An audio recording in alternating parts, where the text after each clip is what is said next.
Jake Sherman of punchbowlnews.com. I want to make sure I say it the right way. It's the brand new thing, the thing in D.C. to subscribe to so that you know what's going on. Jake, of course, formerly of Politico, is the man about Tom with Anna Palmer who gets and gathers all that. Good morning, Jake. Thank you for joining me early this morning, although I see your Punchbowl news is already in my email box. That's right. Yes, we've been up for hours. All right. So what is the state of play concerning impeachment? So Democrats are going to move to impeach Trump on Wednesday. There's virtually no doubt about that. The question becomes how many Republicans will join along. I mean, I could tell you that right now the only defense Republicans have offered, or the chief defense Republicans have offered, is the president. It would further divide the country if the president was impeached. That signals to me that there's not much of a defense at this point. That could change.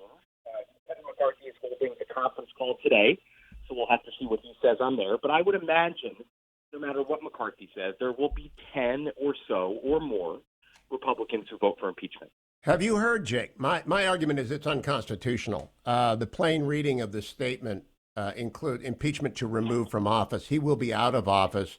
In 1876, there was an impeachment of the Secretary of War, William Belknap.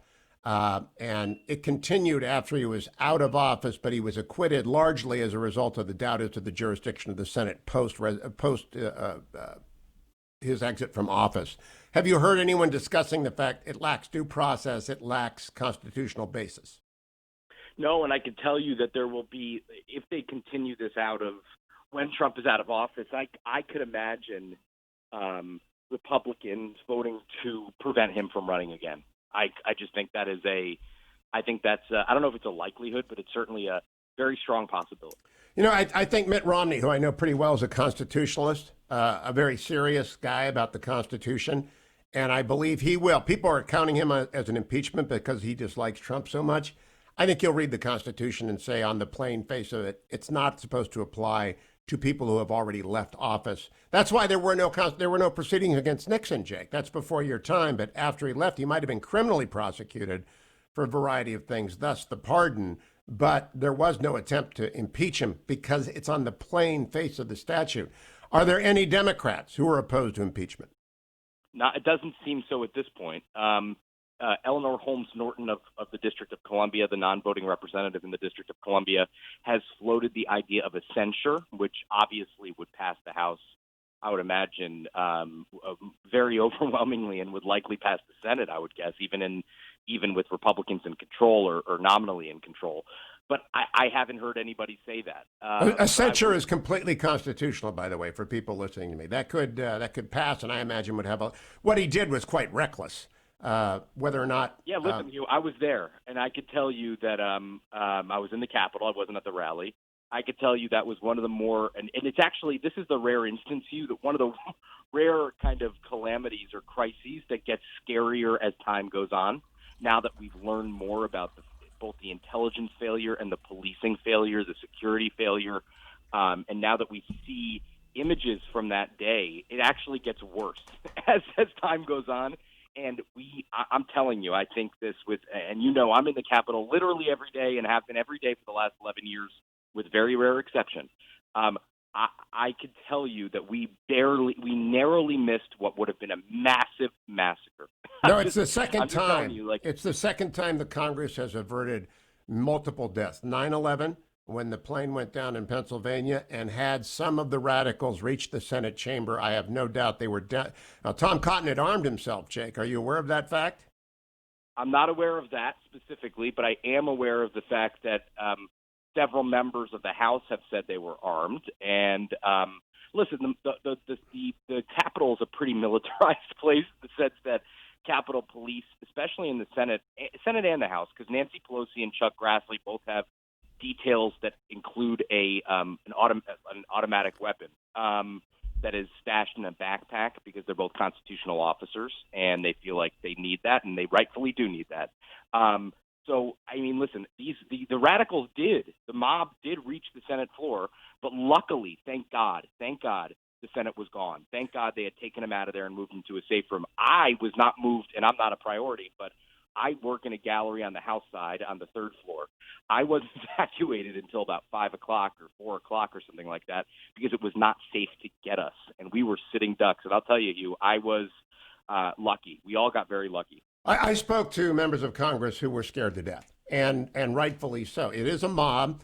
Mob frenzy overtakes things. That is separate from whether or not the president incited it or was simply reckless. It will not protect him from civil liability, I believe, from the death of the police officer at the hands of the mob. That will actually be a trial. There will be justice there, whether or not they can prove causation.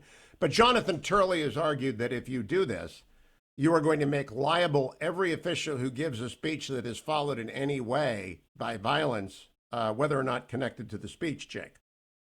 Yeah, I'm not you are a lawyer, and Turley's obviously a lawyer. I am not a lawyer, but I could tell you that the thirst for punishing Trump and impeaching Trump is evident in the House Democratic Caucus, and it's evident, frankly, among some Republicans as well. Yeah, there's a thirst for vengeance. I know that, but it's not due process in any way. I read the 1974 Justice Department memo on impeachment before beginning the show, and I recommend it to everyone because it's illuminating all this, and especially at a moment when passions are high. Cooler heads ought to prevail. Jake, Kamala Harris, as vice president-elect, would become president-elect in the middle of the trial. That would, of course, also, under the rules of the Senate, immediately freeze the Senate into a trial with all 100 members present for as long as Alan Dershowitz and his team would go on. I thought Dershowitz had said he wasn't going to be participating in this, or maybe he said he hadn't been asked. Why wouldn't Biden just become? I mean, if Biden was president, why wouldn't he? Presumably this would happen when Biden was already in office. So I'm not sure why that would change at all.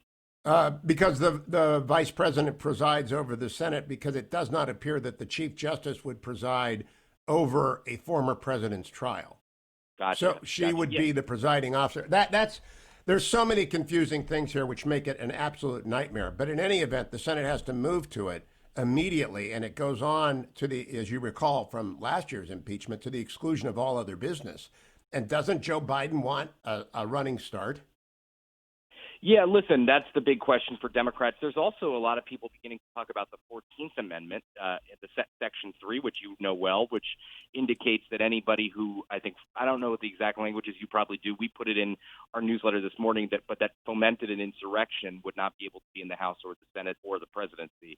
So we'll see if that has any bearing or holds any weight with anybody vis-a-vis Trump. I'm very curious. There is also a move by a minor number of people to expel Ted Cruz, Josh Hawley, and any member of the House who voted for the challenge to the ballots, which is interesting given that they were challenged in 2004 and in 2016 as well.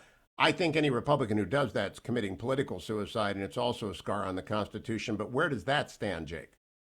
Yeah, I think I think you noted that right. That's a minor movement. But in the House Democratic Caucus, for Pelosi's internal politics, she has Cori Bush, who's a new member from Missouri. She has saying that she wants to expel everybody in the House who voted for it. You have people looking to censure Louis Gohmert and Mo Brooks, who were some of the most vocal in the certification debate on the House floor. I don't think those will go anywhere, but it does indicate her internal politics. Another item we had this morning is the reputational risk. Companies are now fleeing the Republican Party. We think obviously it's probably temporary, but you have major financial institutions, major companies which do fund Republicans' campaign efforts, saying that they're not going to donate to Republicans for the time being. This is a problem for Kevin McCarthy. No two ways about it. He needs to figure out how to calm that down because he needs money, and the people who the base is not providing House Republicans with their money that they need to get back the majority. The Congressional Leadership Fund, the Super PAC, is the main engine for that, and they're not going to be able to raise money right now, according to people there and people close to them, because they have this big issue with companies suggesting they don't want to be involved with Republicans at the moment. Jake, I followed that too. I believe Mitch McConnell is the leader of the Republican Party right now, and that he distinguished himself last week, and he will raise money, and I believe Win Red will raise money, and every overreaction produces another overreaction. I am hopeful that the president-elect gives a very conciliatory speech to the country And I am also hopeful he wants his nominees more than he wants vengeance against Trump, because he can't get a confirmation vote if impeachment begins. Jake, yeah, that's right. inside baseball, when last the Senate was 50-50, the committees were divided equally under the rules of 2001. Has Chuck Schumer indicated he will adopt those rules? He has not. They're going to have to have some sort of negotiation over that, and that's something that hasn't happened yet. But there is a power sharing agreement that needs to be had because of deadlocks in committees and things of that nature. So it's a big outstanding issue, and getting these confirmations through is obviously a priority. But listen, Democrats can't argue that Trump is a danger to the country while at the same time saying they're not going to act on that danger. It's incongruous. No, the censure is the way out. I believe the censure is the way out. But now, a political question. I think Trump is done as the leader of the party. He may return, he may have rallies, but he's done. What's your assessment? Well, I think that's probably right in the sense that Republicans are just bone tired of him. Mitch McConnell doesn't have much patience for him. Kevin McCarthy's under fire for getting close or for remaining close to Trump. And that's a big issue. That's a big issue for all of them, and that's a big issue for Republicans who, by the way, were counting on Trump to turn people out for the election. But listen, I think Trump is only going to be useful in deep red districts that have primaries. I mean, there's no general election candidate that's going to want Trump near him. There's just not. And in big districts and swing districts, I think that's an issue. And I think, frankly, to be honest with you, McCarthy, Scalise, and the rest of the top of the party need to figure out a way to express some sort of anger at what he did. I mean, I'm not saying this for myself. I'm saying this from the rank and file. The rank and file wants to hear that. The rank and file I've heard that. Wants I agree with you completely, Jake. I've heard that all weekend long. 100% agreement. Jake, good to talk to you. Punchbowl News.